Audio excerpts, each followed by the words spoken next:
Hello, everyone, and welcome back to another Sunday Live chat. How are you all doing? Can you believe that we are finally at the 10 part of our 10-part series? That probably made no sense whatsoever. But hello, everyone. Welcome to another Sunday Live chat. I see that so many of you are already starting to hop on. I have to say, Allison, I am so glad that you were able to join over on your phone. Tara, so good to see you, girl. See you in the chat. I also see Rochelle. I see Chelsea, Aaron, Brayden, so many of you. Lola, hey girl, how are you doing? So many of you are chiming in for our final video in this 10-part series, and I am very, very excited. I think I'm excited because I'm finally finished, right? I'm to the point where I can say, yes, I did the 10-part series. It's done. Of course, we're going to have another little mini series that we're working on right before school starts. So we will have a live, but I think I am going to end up taking a break for a few, maybe 2 to 3 weeks. Just as I start to prepare some of those, I'm going to go back to just some normal videos. So I do have some videos planned. I'm going to get back. I'm a little rusty, I have to admit. Sitting down, doing a regular video, I hope that I can stay focused, because we all know how scatterbrained sometimes I tend to get. Tara, I need an explanation as to why you are only on summer break for 2 weeks.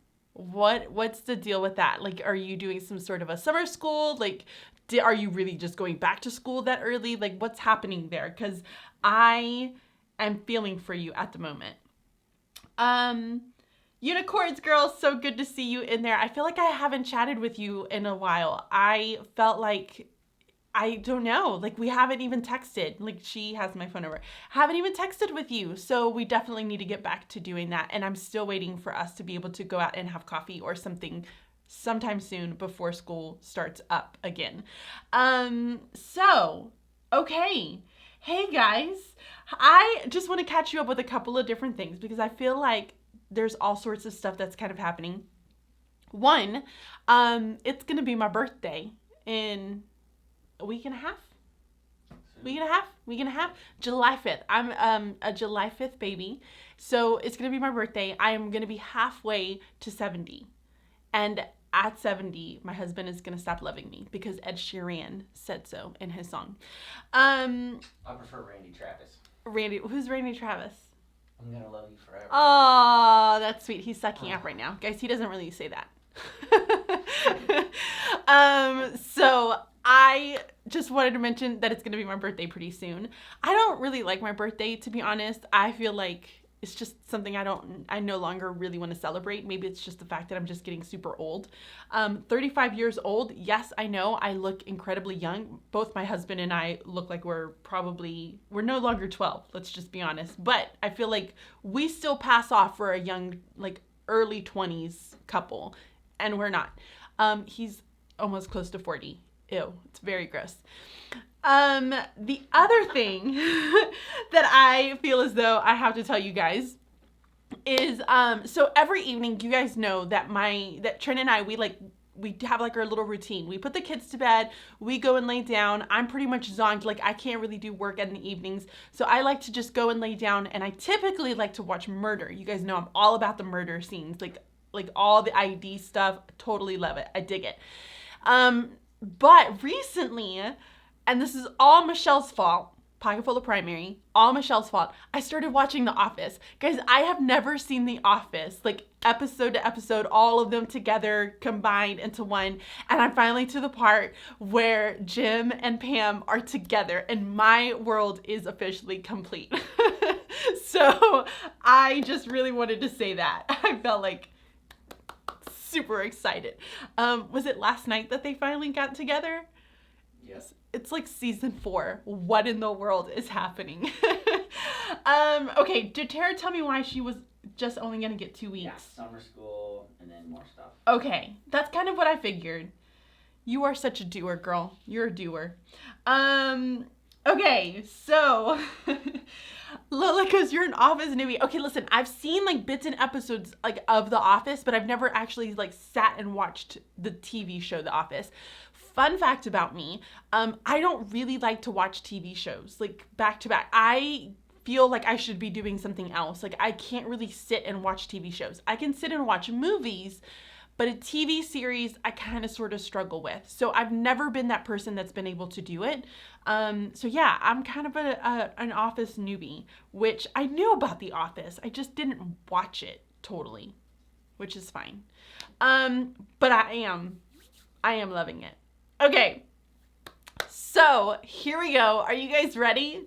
It's part 10. I just feel like I can't stop smiling. I have like the biggest cheeser on my face.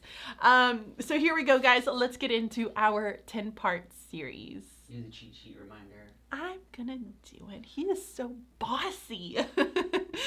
Here we go. Bridging literacy, guys. So I am going to do my spiel. So for those of you who are always in it, who are always here, you're gonna know this by heart. But I feel as though I need to be able to voice this as many times as possible, especially for those of you that are new into this Bridging Literacy series, and just kind of make sure that I'm communicating what this method really is. So if you are somebody who already knows this, you like got it down pat, then what I want you to do is go make a drink, take your stuff with you, take the computer, your phone, your iPad, whatever it is that you're watching this on, go make yourself a drink, and then find a nice little comfy spot as I'm going through this spiel. I'm just gonna drink something real fast.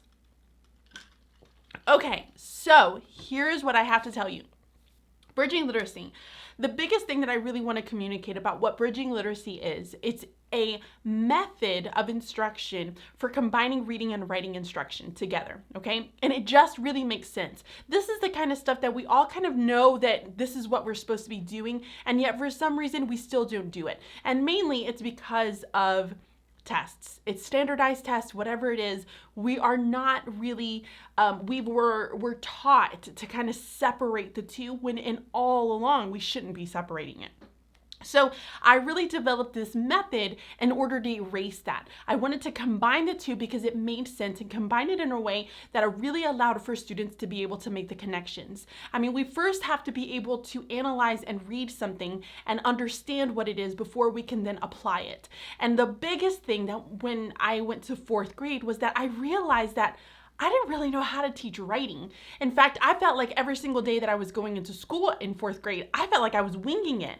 I didn't really know what it looked like. I didn't know, what is exactly that the students should be doing. What should their final products look like? In fact, I think a lot of the teachers in my school felt the exact same way that I did. I mean, if you went down the hall, you would have at least 3 or 4 different teachers who were teaching the same thing, the same reading skill or writing skill or whatever it is, but they were teaching it completely differently.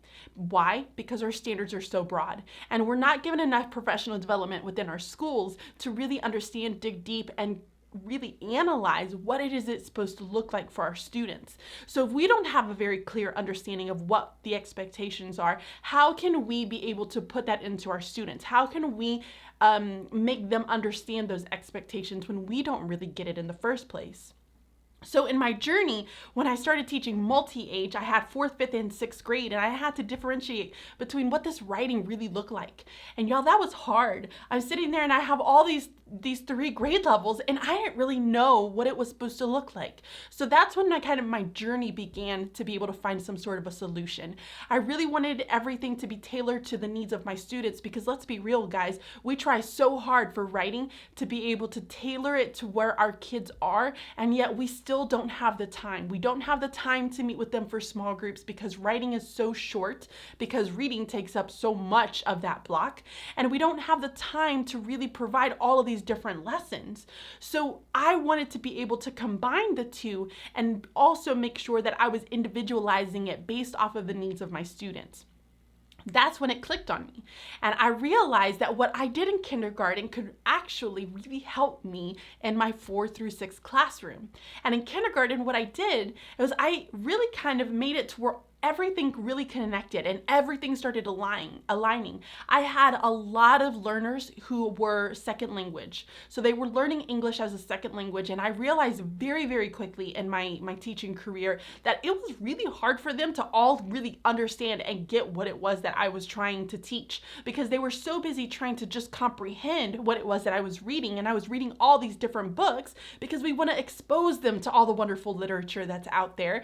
So I was reading all these different books and they were just so confused because they couldn't really remember. And so all of the little bits and pieces were all starting to get mixed up, and they were just not understanding it at the end of the day. So I got rid of that and I used one text and I combined everything. I made everything be the same. So if we're reading a how-to, we're going to be writing about a how-to. If we're doing a how-to there, we're probably going to be doing some sort of a how-to in science. And so all of those things are going to end up connecting for my students. And then it just started clicking for them. And their growth was so huge. I mean, I was just so blown away by what they were producing by the end of the year, because of the fact that I really kind of changed the way that I was providing my instruction. So that's what bridging literacy is. It's just a different way of approaching reading and writing instruction. And guys, I didn't make anything up, okay? I didn't really come up with all of these different really cool reading strategies. No, that's not it. These are just reading strategies that we already know about, but what I'm doing is I'm presenting it on a platter and making it look a little bit different for your students and for you. So that way you have less that you're having to prepare for, but you also have more time in your day, and your students are getting the authentic instruction that they need. Doesn't that sound great, right? Less preparing, more time for you in the day, and your students are getting authentic instruction. I mean, what can really be better than that? Nothing. That's what I gotta say. So here's what we have. So this week, I did want to kind of give you guys a few little updates. One, the first thing that I want to tell you guys is that if you have not already gotten the ELA cheat sheet, I highly recommend that you do this. Bridging literacy is all about combining the reading and writing standards together in a way that makes sense, and a way that it's combined to allow you to say that, okay, if this is what I'm doing in reading, then I know exactly what my writing should end up looking like. And I've already done all of that work for you. I've sat for the last year and a half beating my brains out trying to make sure that the standards are fitting the way that they need to fit, and that I'm hitting every single reading and writing standard. And this cheat sheet does all of that for you. So if you understand what bridging literacy is, if you understand the methodology after all of these different 10 videos, then you are absolutely going to be able to implement this immediately just using the free cheat sheet. So definitely make sure, I'm going to use my fancy buttons here that my wonderful husband has given me. Oh, cheat sheet. So in the comments, I have just inserted the link for the cheat sheet. Go and grab it now. Use this and start implementing it right away. You don't need anything else except for these. This is exactly what I'm implementing inside of my classroom. All my 4th, 5th, and 6th graders will be using these units that I have already crafted here, and they're absolutely free. All right? The next thing, the most exciting thing, I feel like you should have put a sound effect in these buttons, like a drum roll sound effect. And then I could have hit the button and then the drum rolls would have started, because this is a really big thing. Are you guys ready? Is there like a drum roll emoji? Is that a thing? I'm sure it is. Okay, here is what I really want to share with you. Can I go ahead and go split screen on this thing? Is it horrible if I do that? No? Nope. It's not horrible. I can do that. I'm going fancy. I have officially finished 4th grade Unit 1 for the Bridging Literacy unit plans.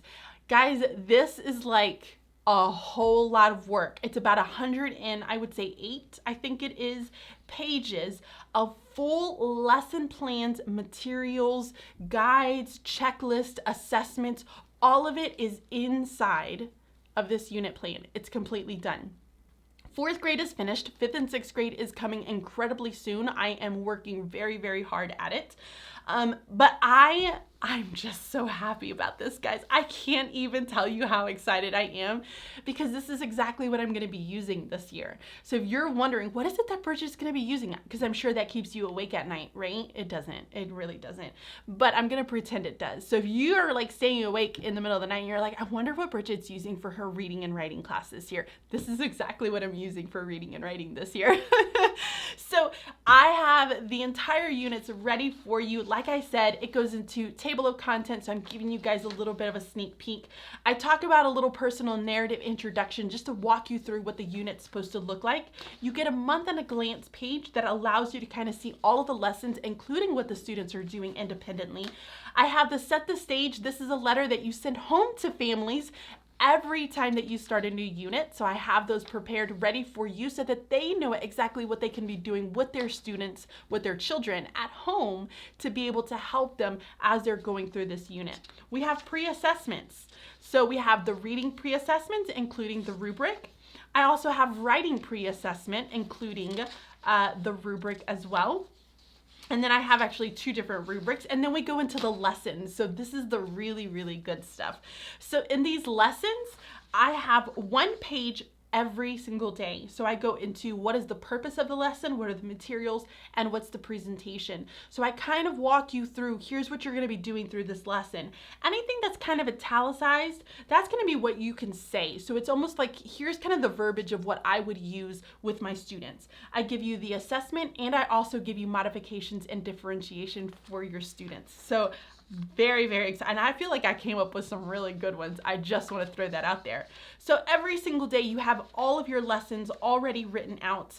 I actually even threw in an additional lesson into lesson 1. So that's why you see a 3A. And then it goes into the materials for lesson 1. So when I say materials, I'm talking about I can statements that you can use if you're doing a focus wall. I have all of the questions for the mentor text written out, ready to go. And if you don't really want to use the page and you're a sticky notes kind of person like me, I already have the sticky notes ready for you to be able to print on them and then put them right into your book so that you have access to them while you're doing that. You also have access to the graphic organizers. So students' graphic organizers, vocabulary words, these are for your journals. So the journal responses are there. You can cut it out. Students can glue that into their journals and automatically respond. More graphic organizers are available. Mentor sentences for the week are also available. And I've also included headers for the anchor chart. So anything that I would put on an anchor chart is all here. Put it on some pretty colored paper and you're ready to go. You also have the lesson tracker, so this is how I track my students' progress as we're going throughout the lesson. And then finally, a reflection, because it's always good to have that. So we do that for each of the lessons, so lesson 2, lesson 3, and lesson 4. I also want to throw it out here too.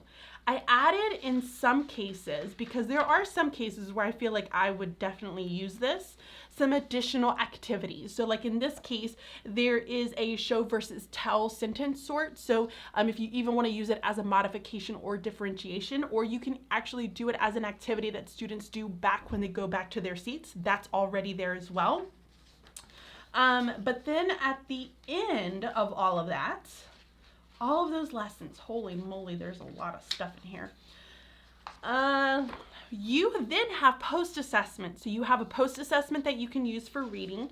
You have the rubric for reading, and then you have your post-assessment for writing. And then I always have my students do a reflection. I like them to take their pre-assessment, their post-assessment, we do a comparison, and we talk about what they did really, really well. Where did they grow? But what else do we really need to focus and grow on even more later? So we have a reflection here that they can keep inside of a portfolio, and those are always really, really good to have with the pre and post assessments for that unit. And then you have additional mentor text options that are available with some spaces that you can insert some of the mentor text that you like to use for some different activities there. So guys, I am stoked. Like I am just so excited about this unit. I'm sorry, I'm making a lot of noise. Yeah, I'm really, really excited. Okay, I think that's really all I have to say. I'm done, guys. I dropped the mic. I'm leaving. We're finished. I'm kidding. I'm still gonna talk about book talks. So, like I said, 4th grade unit 1, that's the very first unit that you're going to start with the Bridging Literacy Method. That is available. And then, of course, 5th and 6th grade are going to be coming very, very soon. I mean, like week and a half, 2 weeks tops. I'm going to try to do it in a week, but 2 weeks tops soon, okay? So, yeah. What do you guys think? Oh, Chelsea said this is awesome. Thank you for the hard work. Thank you. I am very excited, and am beyond. I really don't even know. I hope that you guys like it. I hope that it's something that you find really, really beneficial. And like I said, guys, I don't really want this to be something where I feel as though I'm just making it just to make it so that I can make money off of it. That's not what it is. What these units are is really to just kind of help you in case you need that extra push, okay?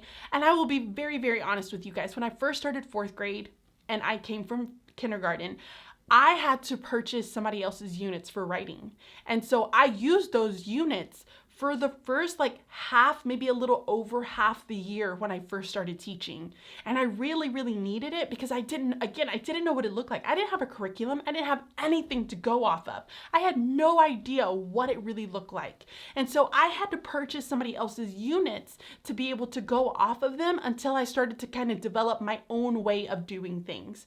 And so if you feel as though that you can take this cheat sheet and just run with it on your own, do it. Go for it. I want you to do that, okay? Because I want you to be a thinker. I want you to go beyond just what I have to do inside of a book. I want you to do that. However, if you are somebody, and I know this because I have teachers in my building who would love something like this, who would need something like this, that doesn't make them a bad teacher. It just means that they need an extra push to understand what does it look like until they're really feeling sound to develop their own way to go about it. So that's what this unit is for. And so I want you guys to know that, yes, I am going to be using these units myself because this is, my lessons, my brain, the way that I go about teaching my class. And if you want to just give it a shot with those units. But then as you start to kind of find your own way of doing things and you don't really need those units anymore, then just leave them. You don't have to get all of them. If you need to get the first 2 just to kind of get you started, great, do it. Get yourself started. I will also say that for the 4th grade unit, I do have a couple of extra little updates that are going to be coming pretty soon. One of them is that I'm also going to be making all of the graphic organizers a digital version so that in case we are, for some crazy reason, online in the fall and you need to have digital graphic organizers for your students to complete in Google Drive, those will be available before the end of the summer, okay? So I will have that update available and I'll send out emails when those start to come and be ready. I am also going to have all of the unit standards aligned. Now that just takes me a little bit longer because I have to go in and find like the Common Core standards, like exactly what it ends up saying. So because I don't have those directly in here, I know that they're in here because I had like a hot mess paper system that I was doing with a bunch of sticky notes and all this crazy writing. I look like some sort of like an Einstein. Maybe not with the cool hair, but that's what I felt like. But I will definitely have those on there too, so that in case you have to provide these lesson plans to an administrator, you're gonna have everything aligned for you and it's already done, okay? Guys, I'm feeling really good right now. All right, so let's get to what you actually came here for. Okay, so let's talk about book talks.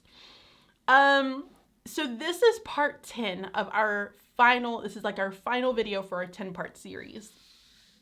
And I think one of the biggest things that we always kind of ask as upper elementary teachers is, how do I get my students to read?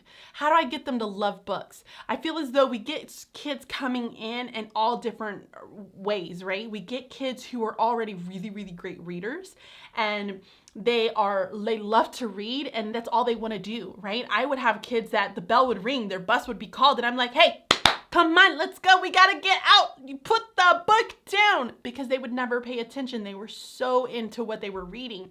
And then I had some kids who they liked to read, but they were reading the same thing over and over and over again. I'm gonna be very honest. I feel like Ian is in this category. So Ian is my teenager son. Oh my word, my teenager son. And he is absolutely one of those kids that reads the same thing over and over and over and over again. He's really hesitant to go out and explore different books, which by the way, I have a book that I had him start reading and I am going to share it in a little bit so that you guys can see what it is. It's a great one. And then finally, I feel like we also get kids who come into us who don't want to read.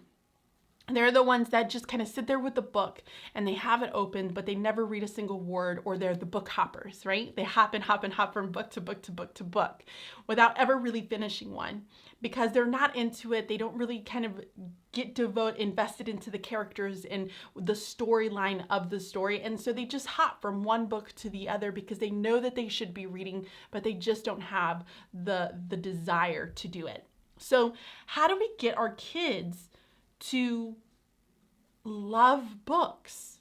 How do we go about doing that? And I have to say that I think over the course of the 4 years that I've been at this school and I've been working with 4th, 5th, and 6th graders, I think one of the first things that I would tell you, it's absolutely having conversations about books. It's showing that you love books, being excited about some of those books, but then also having conversations about them. Because the more and more that you talk to them about it, the more and more that you're asking those questions and you're sharing really great books, kids are really going to start to get intrigued. But it's also about listening to who they are as individuals.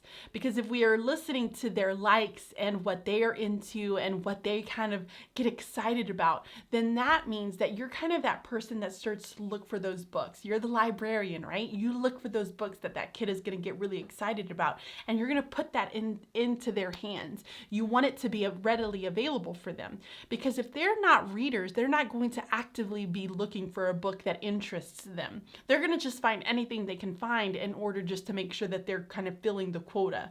But if we allow students to kind of see what's out there and we show them the different possibilities of what's out there, then the likelihood of them reading increases. So we have to kind of say, how do we engage those kids in that book? And my answer to you, and the thing that I want you to probably try the most, are going to be book talks. Now, I felt as though like book talks has been something really, really big for quite some time. And I think back in 4th grade, and for a couple of years, I really tried to get into book talks, but I felt like I was struggling in so many different areas. And so the recipe that I'm giving you guys this evening is a recipe that works well for me. And I'm gonna be very honest with you. I'm a lazy teacher, okay? I don't like to do all the extra. I don't like extra. I don't like more stuff that makes more time for me. I got a lot going on in my life, guys. I got grad school. I got 2 kids. I have a needy husband sometimes. I love you so much. I was teasing him because it looks like he's spacing out over there. So I have a husband. I have, a dog. I've got a job. I've got different businesses that I'm over here doing. I have a lot that I'm doing. And so I don't have time to try to make everything super fluffy and pretty and cute. I don't have the time. And in all honesty, I try to stay away from a lot of that because I don't want my kids, my 2 boys, and my students to feel as though every day is a hootenanny, because it's not. I mean, it's going to be boring. It's going to be dull. And we have to stop making life seem like it's so big and grand because we're not being honest with our kids. We're not teaching them that, you know what, sometimes you're just gonna sit and you're gonna be bored, and that's okay. You need to learn how to be bored and how to just sit in silence and peace and just kind of be in with your own thoughts. I feel like now it's like we constantly have to do.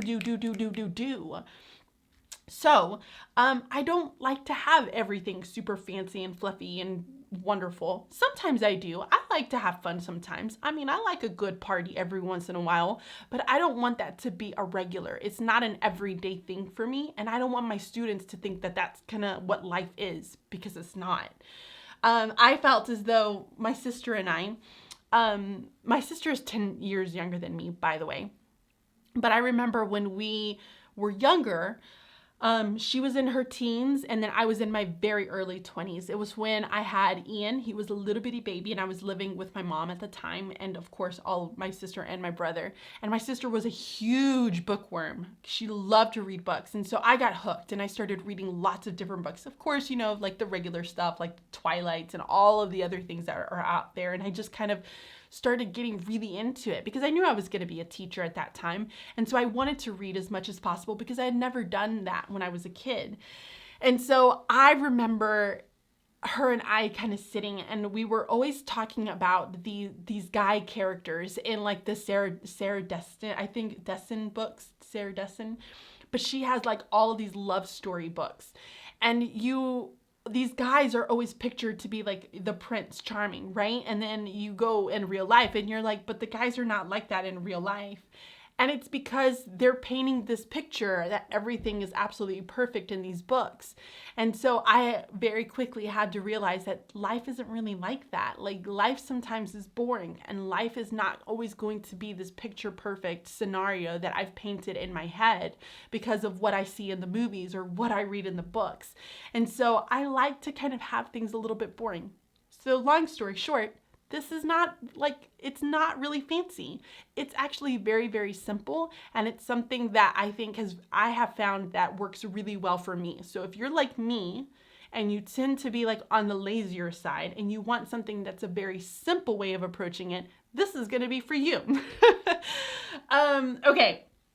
So how do we go about engaging these kids with their books? And the answer is by implementing book talks every single day, all right? Every single day. And you're probably like, whoa. Ain't nobody got time for every single day.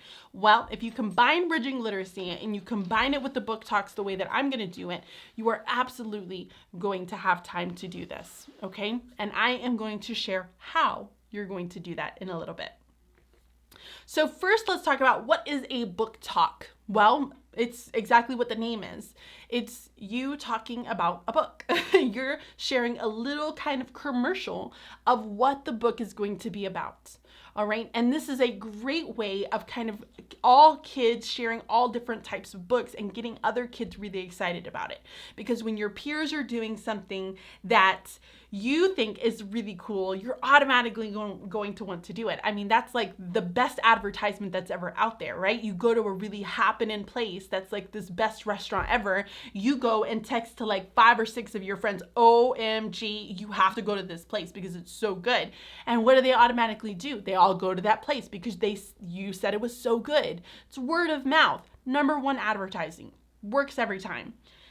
So when we talk about books, you have the kids all sharing books that they've read, and other kids are going to think that, oh man, that actually does sound really cool. I can't believe that such and such person, oh my goodness, they are so popular, are reading it. And I feel like now I have to read it because they're reading it. It's that type of a situation.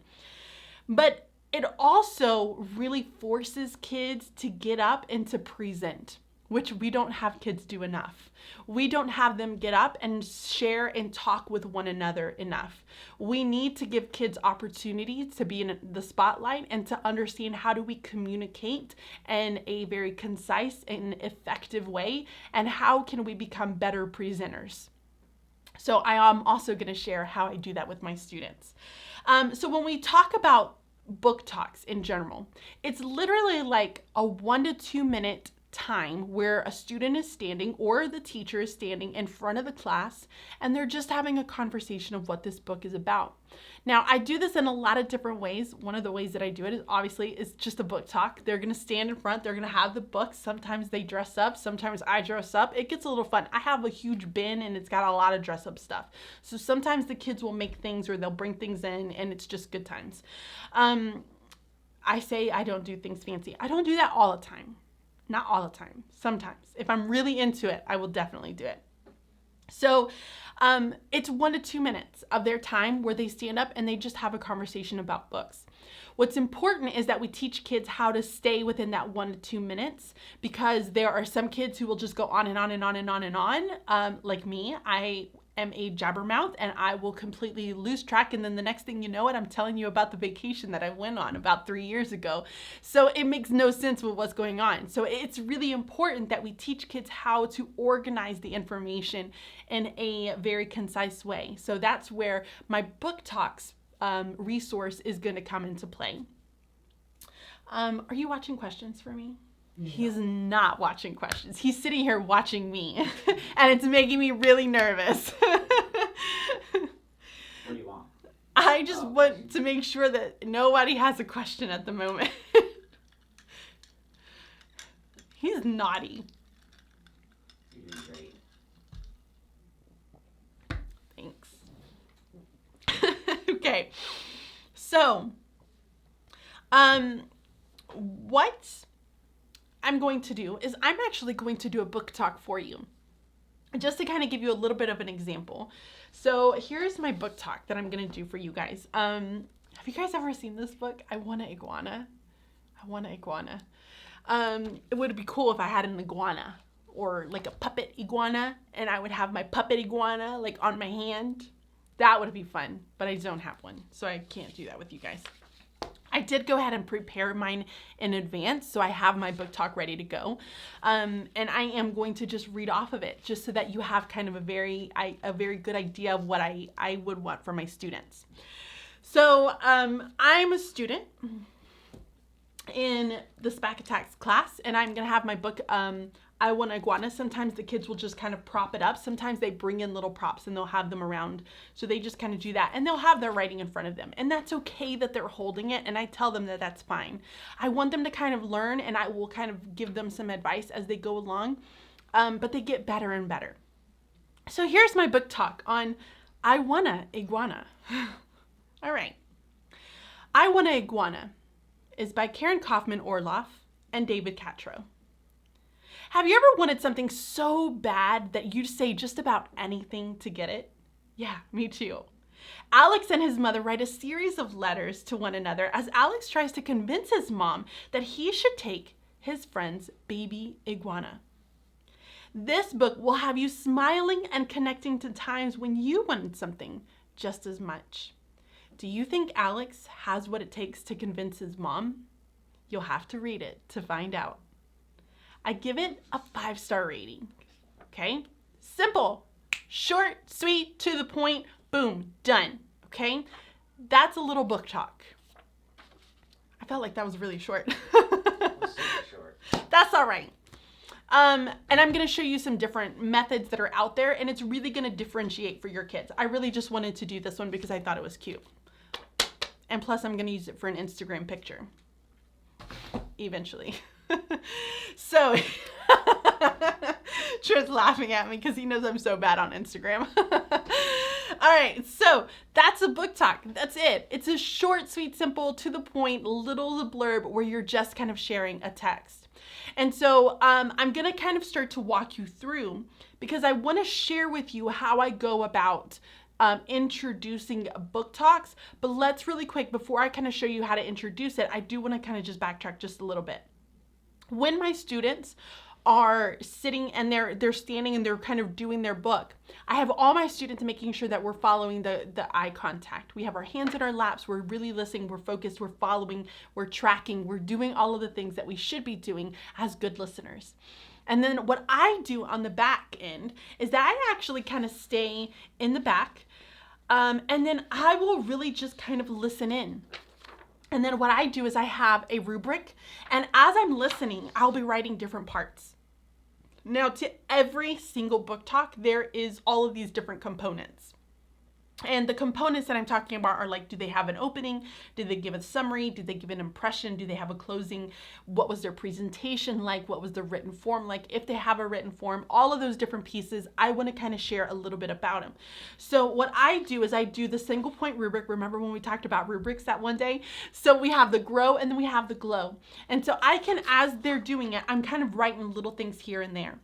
And I'm writing everything down. And once they're done, I don't automatically start talking. I say, okay, I would like for one person to give me something that such and such person did really well.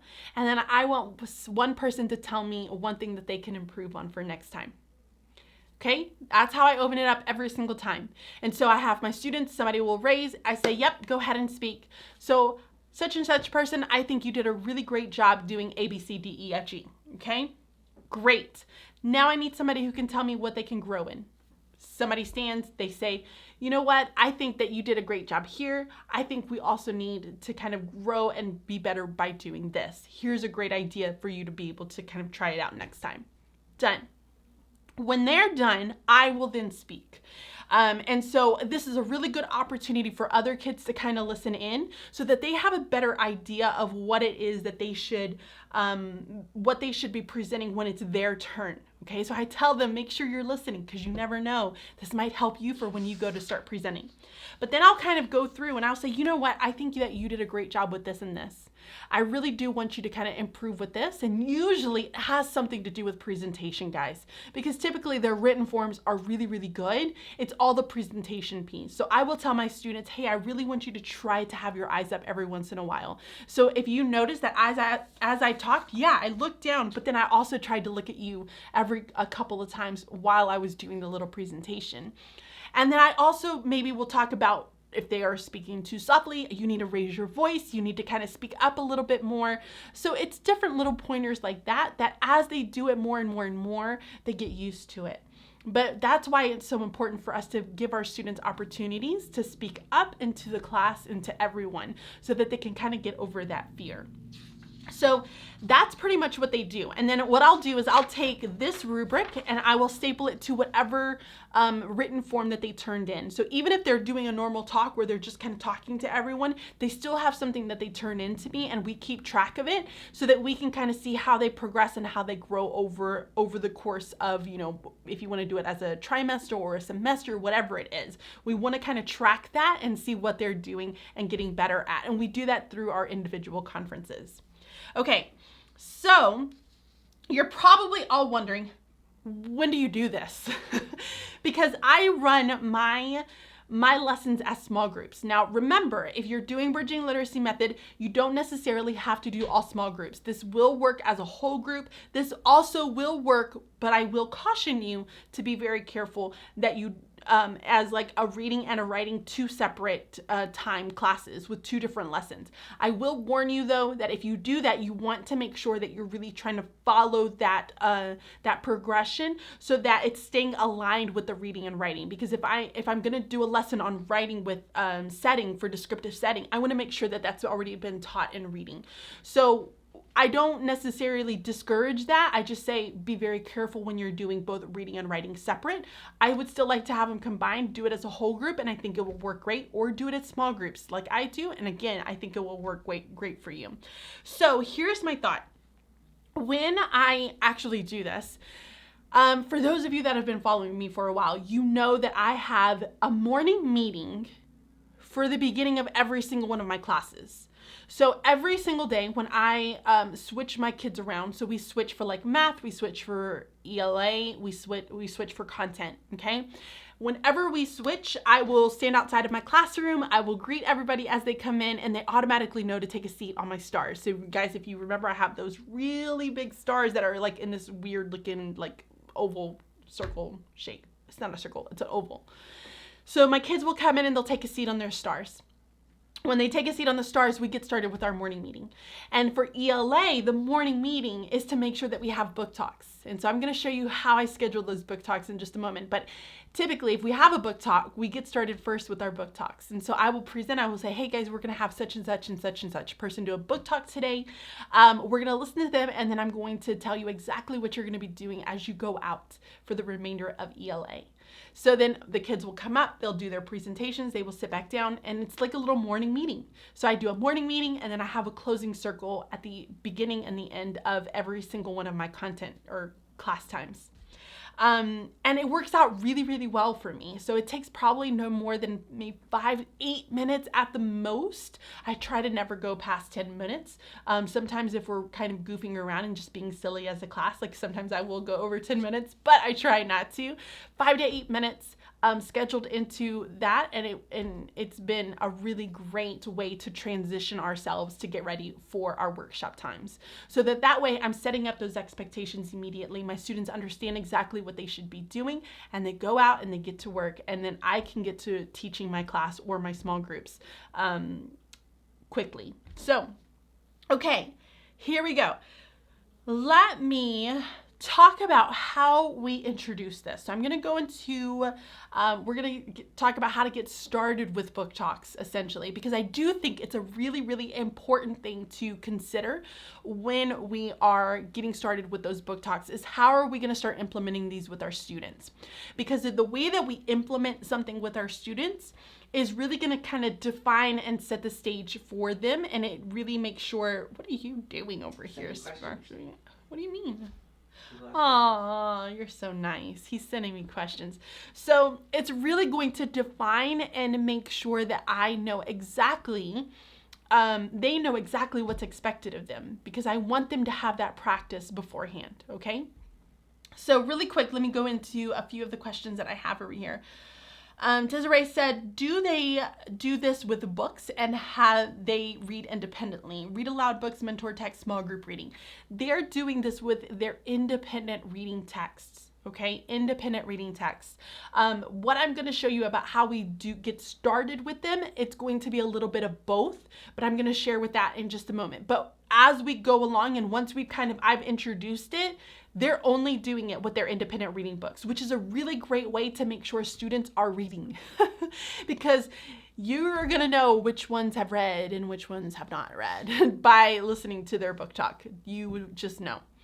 Marilyn said, can chapter books be used in the same way as book talks? Absolutely. We've done plenty of book talks on a chapter book. And so here's my little teaser. This is one of the books that I've read with my students, Wolf Hollow. If you have not read it, it's fantastic. There is a bully. Hold on. She's in a Pennsylvania town. It's a historical fiction book.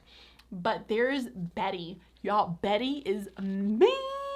She is evil and does some really, really bad things in this book. So really, really great book. But yeah, my students do it with chapter books all the time. And so I'm going to share with you in just a second. I don't want to kind of go into it, but I am going to share how they do that. All right. So like how many times they actually end up doing this. Rachel says, how often do you have them do these? Once a month, etc. Okay, you're jumping ahead of me. Once a month. Once a month, that's all they're going to do. I have some students who are like, can I please do more? And I'm like, absolutely, you can do more. If we have the time, they're going to do more, and that's completely okay.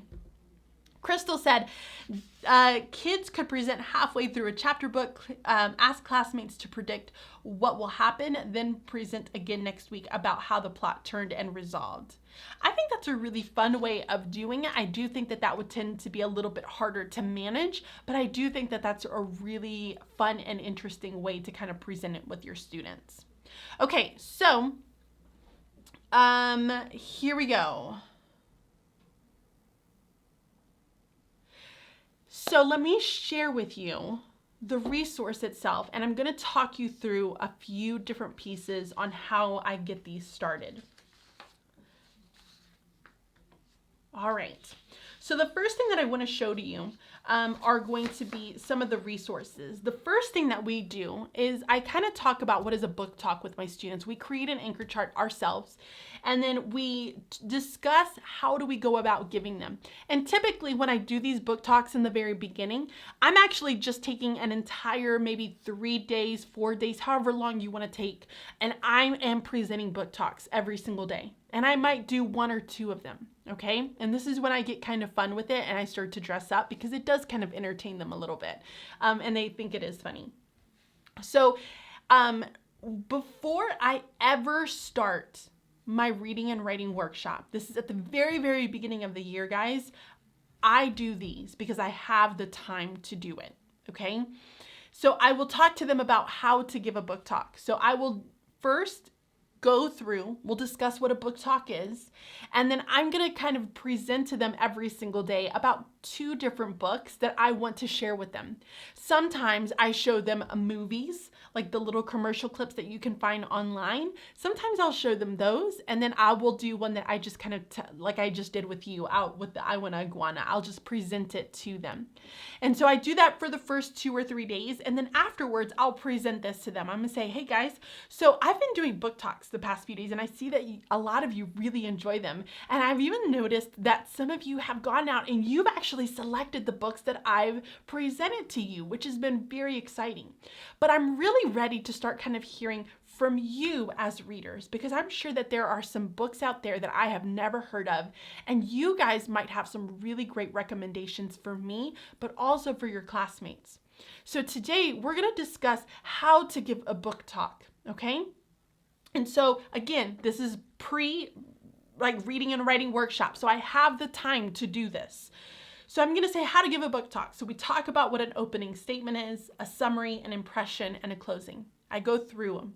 And so we kind of pick apart one or two of the book talks that I've done in the past. And so I even have an activity where I will give them, it doesn't look like the one that I show you here. I will give them something that looks like this. Something that looks like this, but it might not have the lines. It doesn't have the lines over here. Normally it's just kind of a typed up version. And I will give the kids highlighters. And so for each one of these, they have to highlight it in a certain way. So they have to highlight the opening statement. They have to highlight the summary. They have to highlight the impression a different color, and then the closing a different color. And so they kind of take one of the book talks that I've done in the past, and they just kind of go through and they find all of the different pieces so that they can identify all of the elements of how to give a book talk. All right. And so then I tell them, hey guys, here's what we're going to do today. So today I'm going to actually read a new book to you. So let's say that I'm going to say, all right, we're going to do this one, Frog Prince. So today we're going to read the book, A Frog Prince.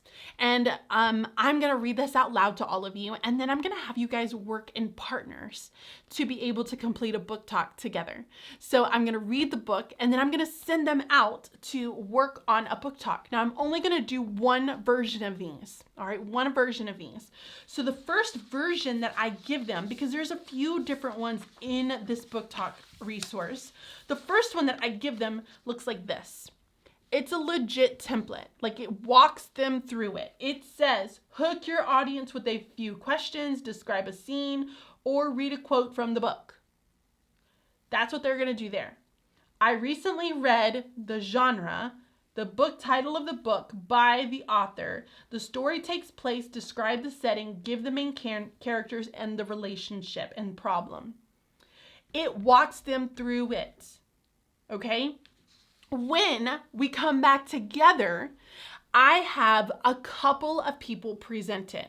Not everybody, because ain't nobody got time for that. We do a couple of people. Now, if you're like me and you have one-to-one devices in your classroom, you can have them record it and then have them put it up in some sort of like a Padlet. And then all the students can actually watch each other's and they can comment back. And that's a really great way to engage students in using technology. So you can absolutely do that, okay?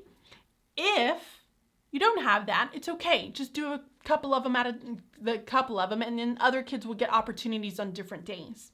So this is the first day, and then I'll collect it, and then I will provide them all with feedback. All right?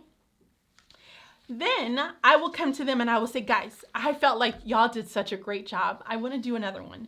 But this time, what I think I want to do is I'm actually going to give you guys a picture book, or I'm going to let you choose a picture book. Let's say it that way.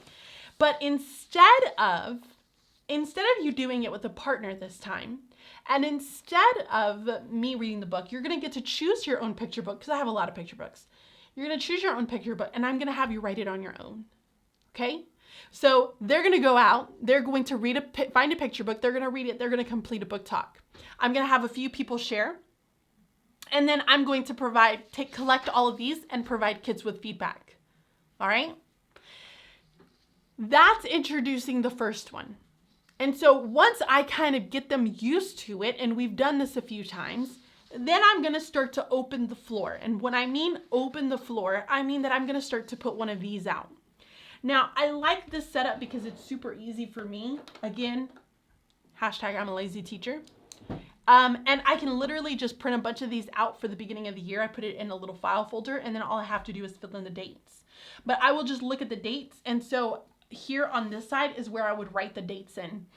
Because again, I'm lazy.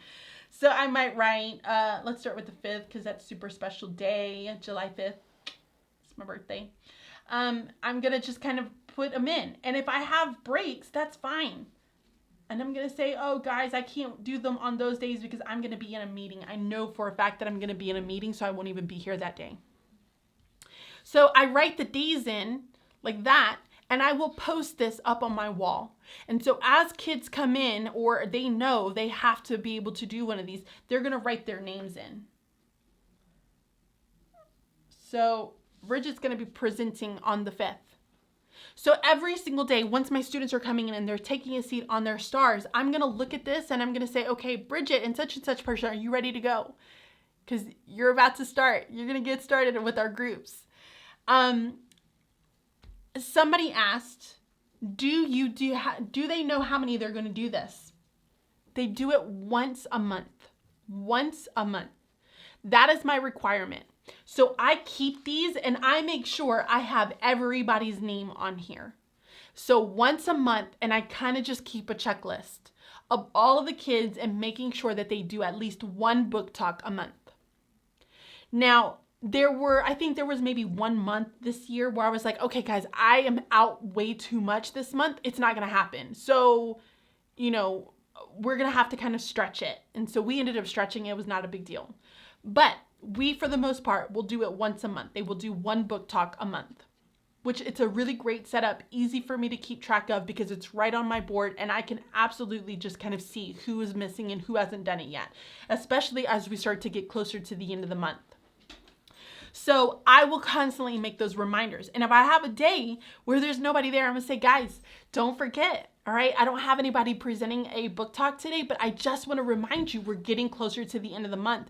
And I have quite a few of you who have not signed up. So I might start conferring and meeting with those kids on the side and say, hey, I noticed you haven't put your name up there yet. How can we get a book in your hands, get you finished with a book so that we can get you to do a book talk? And so we will kind of discuss and talk about ways to be able to do it, but I push them to try to do one a month.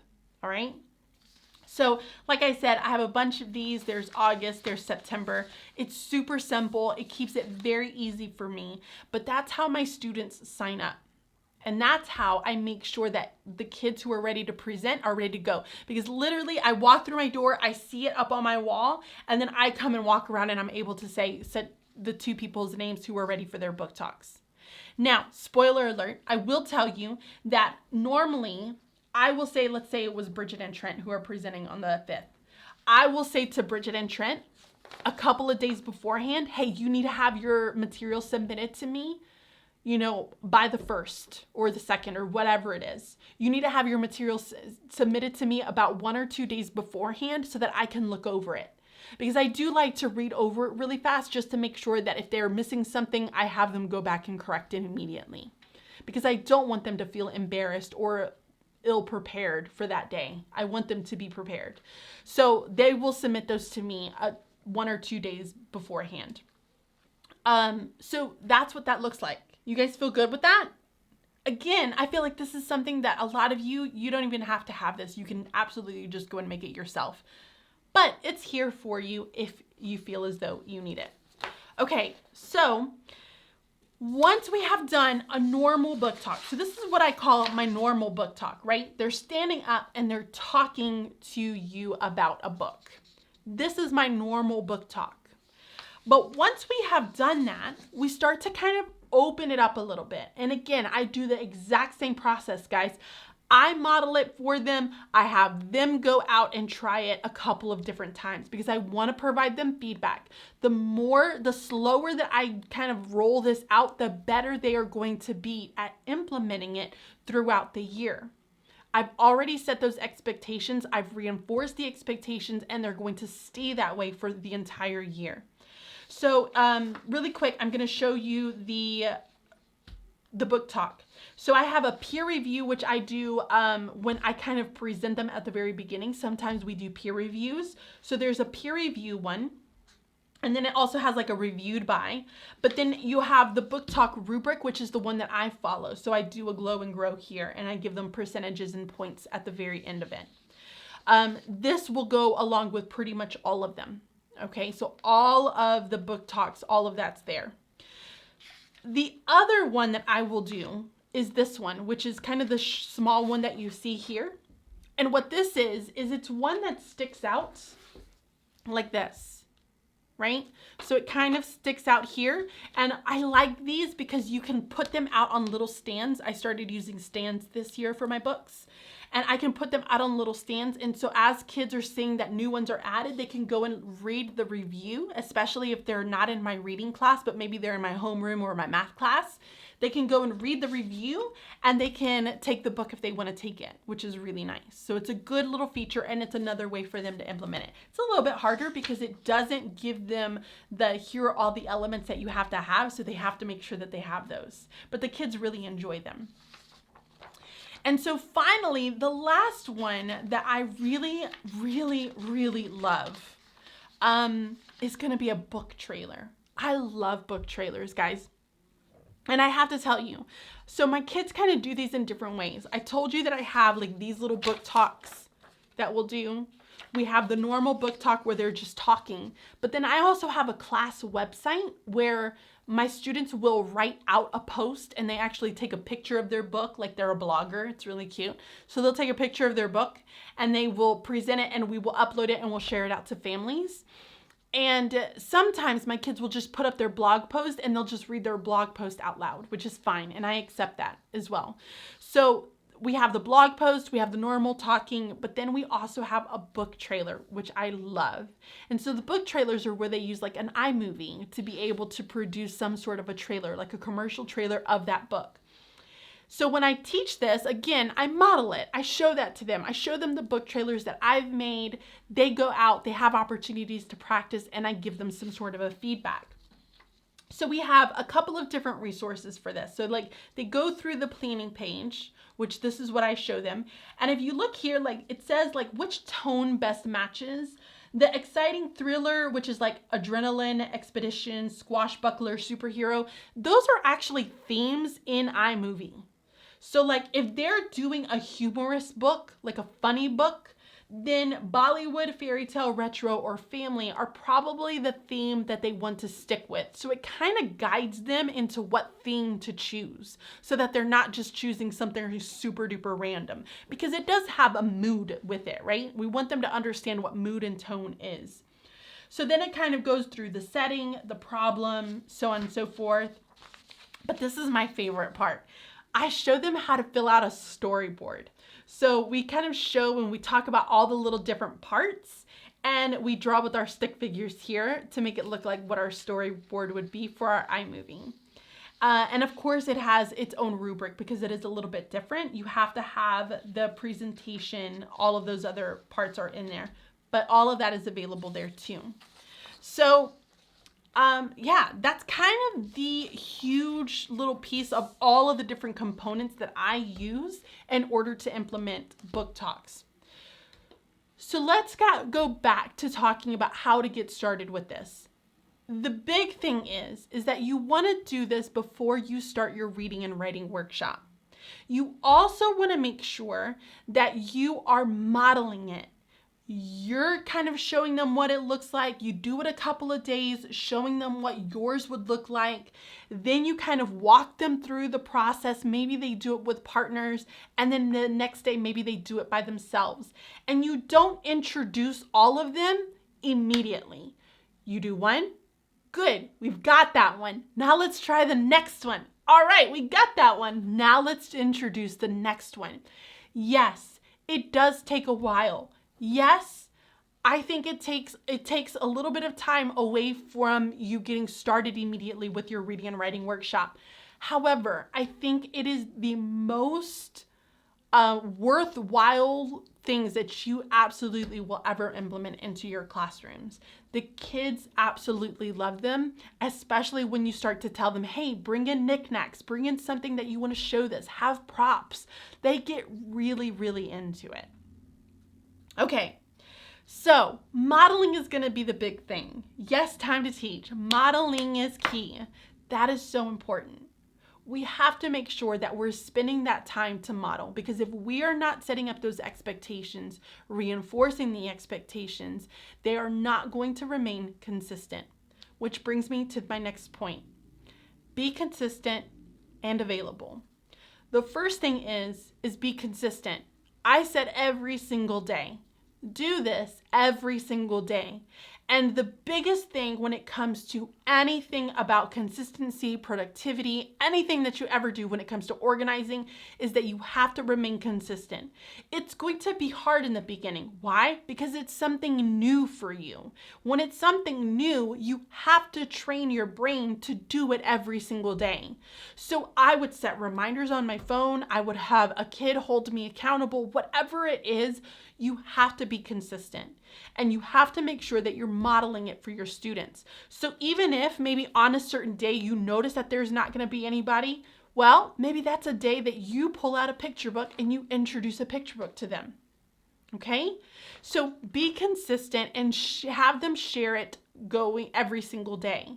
And you need to hold them accountable. You have to hold your students accountable in saying you have to do this once a month. I think the first month that I ever did it, I said it was optional to my students. It's optional. You don't have to do a book talk.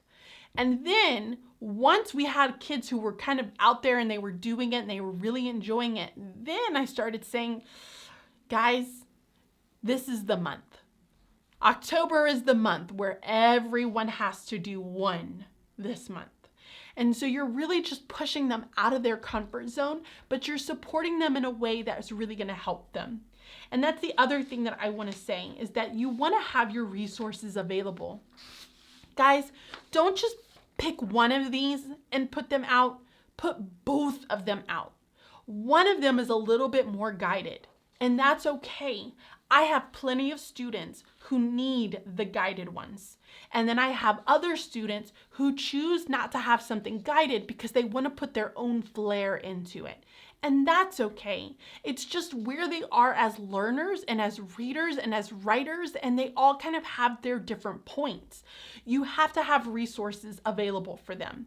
So in my classroom, I have on my whiteboard, I have different pockets from Lakeshore, which, oh my word, those pockets are great. They're like magnetic pockets. They're fantastic. I highly recommend. But I have those little Lakeshore pockets, and I have multiple copies of these, and I have them all there.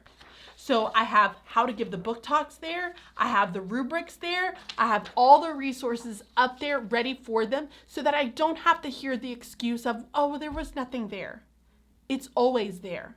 It's available for you. It's ready for you. So when I see that your name has not been written up on this paper yet, and you have only 2 weeks before the end of the month, I'm going to start taking your little body and moving you closer to the board so that you can pick out one of these and start implementing it right away.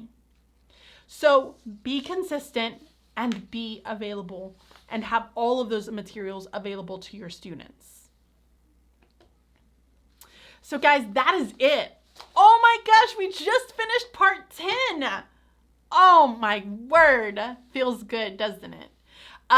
So of course, I would like to go ahead and tell you guys, I would love for you to join Bridging Literacy today.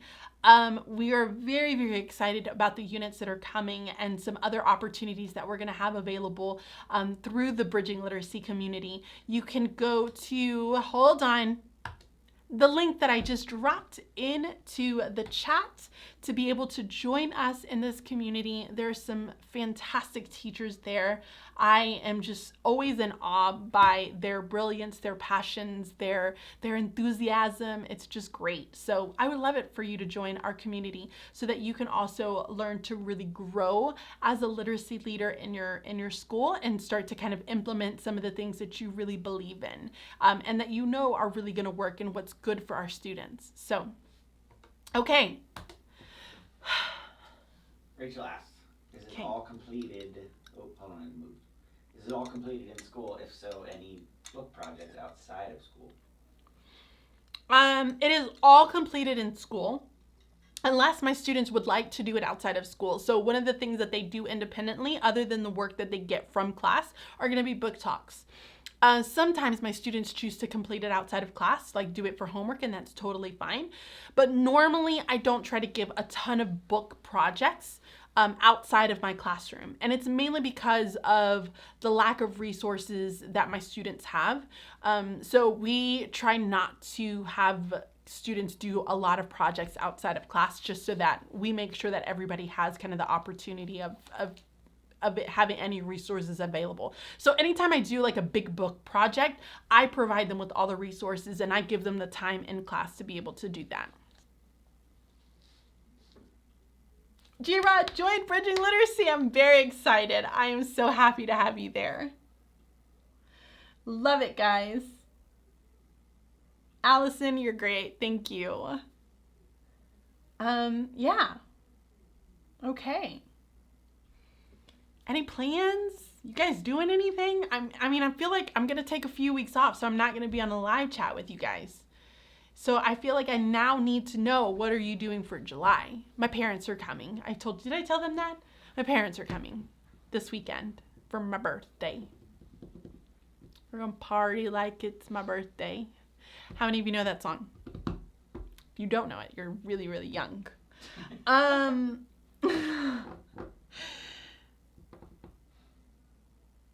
Oh, Time to Teach says, I will be rewatching this. So excited for the units. I am very excited for the units. Tell them to check the post. Oh, by the way, if you are a Bridging Literacy member, I guess, can I go ahead and just make that entire announcement? If you want.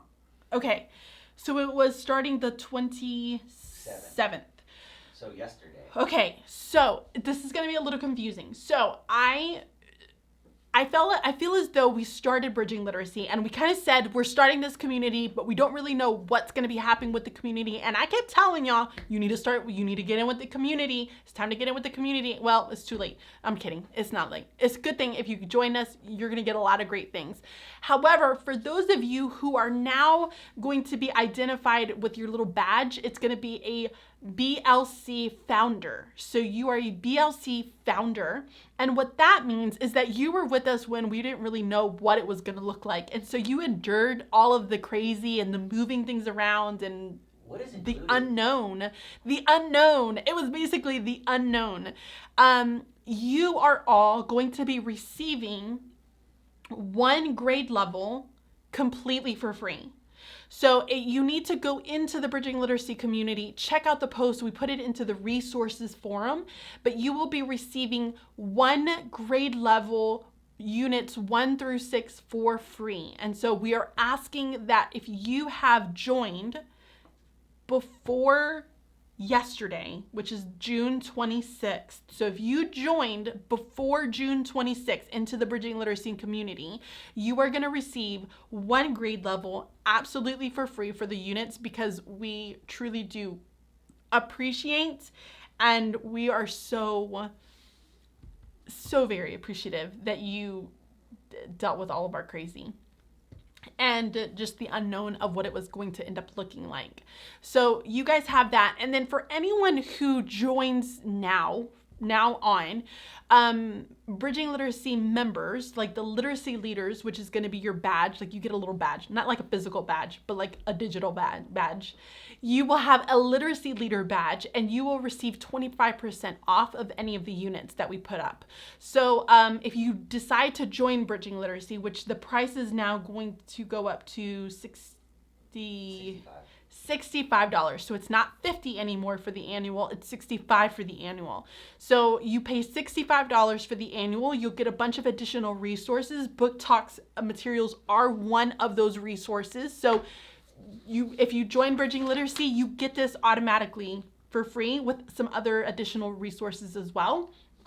And you'll get 25% off of the units as they start to come out. So very excited about that.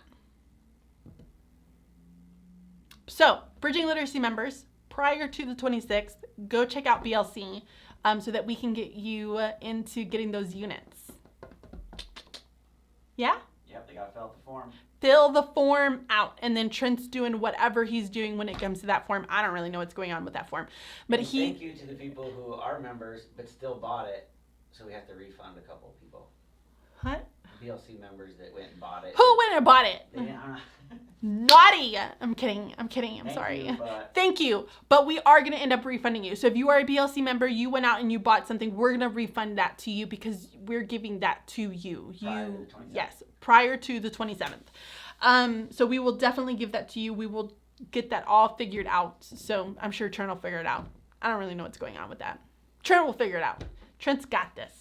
But yes, so thank you guys. It's very exciting. I can't believe it. These units are so good. Super stoked about it. All right, sound like a college kid. Anything else? I did see one question. Did you do this during distance learning? Yeah. Absolutely, I would do this during distance learning. I think it's a great opportunity, especially if you have the resources available to you. Like I said, I'm very fortunate. And the fact that my students do have one-to-one devices, we all have iPads. So they have the ability to be able to do video. And so with Schoology, it's really interesting. They have something that's called like a media album. And I can create a media album and kids can upload videos and we can all just kind of see each other's videos and comment on them.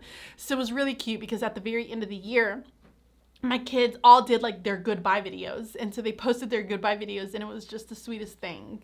It was really, really sad, but it was the sweetest thing. So, Lynette says, will it go to our resources page or where will those units be found once they're ready? Fantastic questions, Lynette. They're actually going to be in our store. So if it's under the not Bridging Literacy, but under the Lettered Classroom, I have resources, which is my store. And it's going to be there. So you're actually going to use a code to be able to log in to the store, which is a separate login. I know it's very confusing, but it's a separate login from Bridging Literacy, unless you use the same email. But it's a separate login to the store. You'll use that code and it will take all the amount off of it. So it'll basically be $0 that you're paying for. But what that will do is then it will allow you to go and get any sort of updates. So as I update and I add more units to it, you'll be able to go into that store and grab those, grab the updates that I put in. So great question. You're not gonna actually get it in the BLC. I'm gonna give you a code and you're gonna use that in that store so that you can get it for free. Oh girl, Tiny T, you're so nice. Oh, wait. Do I have it? Does Tara get it? Do I have confetti? No, you made me get rid of it. Why did you get rid of the confetti? Because you told me. I could have had confetti. Time to teach. I would have given you confetti just now. Does Tara get it? She won one of the giveaways. Does she get it? What do you mean? She's a member? Member? Yeah. That's what I was thinking. What's wrong? Yes, of course. If you won and you're in there prior to the 27th, you're in. You get it for free. You're welcome. I feel like Santa or Oprah. You get it free. You get it for free. It's fantastic.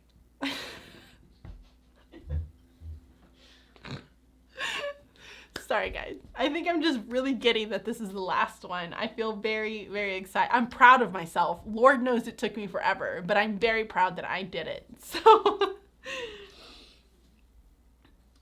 oh, Allison asked if we want to buy the other grades. So let's say, like, Allison says that she's going to get the 5th grade, okay? So if you want to get the other ones, you're also going to get 25% off. So not only will you get one for free, one grade level for free, units 1 through 6, you will also get 25% off to use for all the other grade levels as they come available. So you can buy those for 25% off. And I will tell you guys, wink, wink, like, we're gonna have sales coming pretty soon. So just kind of be on the lookout because you can add on the coupon code for, like, on top of an additional sale, okay? Any birthday plans? So my mom's coming and my dad is coming. And I don't really have any other plans other than that. Is your mom planning something? Are you planning something? Are you going to do a surprise party for me? I have no friends. I can't do a surprise party. I don't have friends. Like, Michelle is literally the only person that I ever really see. And she lives in Maryland. That's too bad. I don't even get to talk to her tonight. Why? We're not meeting tonight.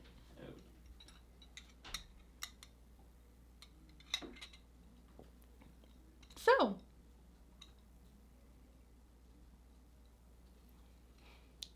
okay guys, I'm feeling really good.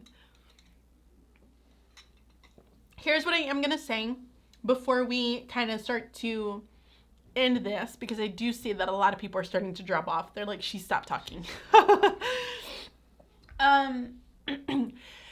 The 10-part series, we're going to have them available as a playlist. I will tell you at some point or another, I am probably going to try to do these videos a little bit more to the point, professional, concise, kind of just getting you the information that you need to get. That's going to come eventually. I can't tell you when that's going to possibly come because I got a lot going on right now. So I will say that these 10 videos that I've done, these live chats, are going to be available as a playlist on my YouTube channel so that you can go back and rewatch some of them if you need to rewatch them. I highly recommend that you watch them, especially as we get closer to the beginning of the year, just to refresh yourself, right? There's so many different things that I feel as though as a reading teacher or a writing teacher, I'm like, oh my gosh, I forgot all about that. Because if we're not using it, we lose it, right? So you have to kind of refresh yourself, go back and rewatch those videos just so that you can know exactly what it is that you want to start implementing fresh at the beginning of the year. All right. So guys, it is well beyond my time. It's 8:20, and I'm sure that my boys are ready to kind of have their lives back because I tell them to be super quiet and they can't use the internet. So it's like torture for them. So I'm going to go ahead and end this here. Like I said, guys, I'm going to take a few weeks of a break. We will be notifying you through like Instagram and on the YouTube channel as far as when we're going to start that little mini live series right before the beginning of the year. But for a few weeks, I think I'm just going to do normal videos. I'm going to go back to doing a little bit more concise, just some videos, try to get myself back into the game of doing videos because I feel totally out of whack when I sit down to try to make one. So I just want to say that for so many of you who have really either joined in just now or have been with me all 10 of these videos, I appreciate you. You really have no idea how much I appreciate you. I feel as though that Bridging Literacy works. I think there's so much value in what it has to offer. And I think that it makes sense and that we should be doing this more for our kids because they deserve it. And so I appreciate that you are willing to listen to me. And I appreciate that you're willing to sit here with all of the crazy that I feel like we have with technology sometimes. And I know you have a lot of other things that are going on in your life, but I appreciate the fact that you are taking time out of your week to spend listening to me. It really does mean a lot. And it's always really reassuring and it feels really good to know that other people think that what I'm doing is good and it works and they believe in it. And so thank you for believing in me and thank you for spending time with me and for cheering me on and for not giving up on me, especially when I've had my weeks where I've been MIA. I know that this 2020 has just kind of sucked overall. But I just appreciate you so much. So thank you. Thank you for everything that you have done. And I hope that you find value in what Bridging Literacy has to offer for you and for your students. I am definitely going to be here. I will be around the YouTube and Instagram. So check me out there. And if you have questions, feel free to reach out. Again, I would love for you to join the Bridging Literacy community just so that I can chat with you there. For my BLC members, don't forget we have a live chat coming pretty soon, which will be really exciting. Check the recent posts. Check it's getting really irritating. Check the recent posts. We have a live chat coming pretty soon, so that'll be really fun to be able to connect with you guys. But thank you all so much for watching. Again, I sincerely appreciate you. I hope that you are all well, you are safe, and that you are staying positive. And again, I love you all. Thank you. So I will hopefully see you guys really, really soon. If not, it won't be live, but it will be during a normal video. Bye.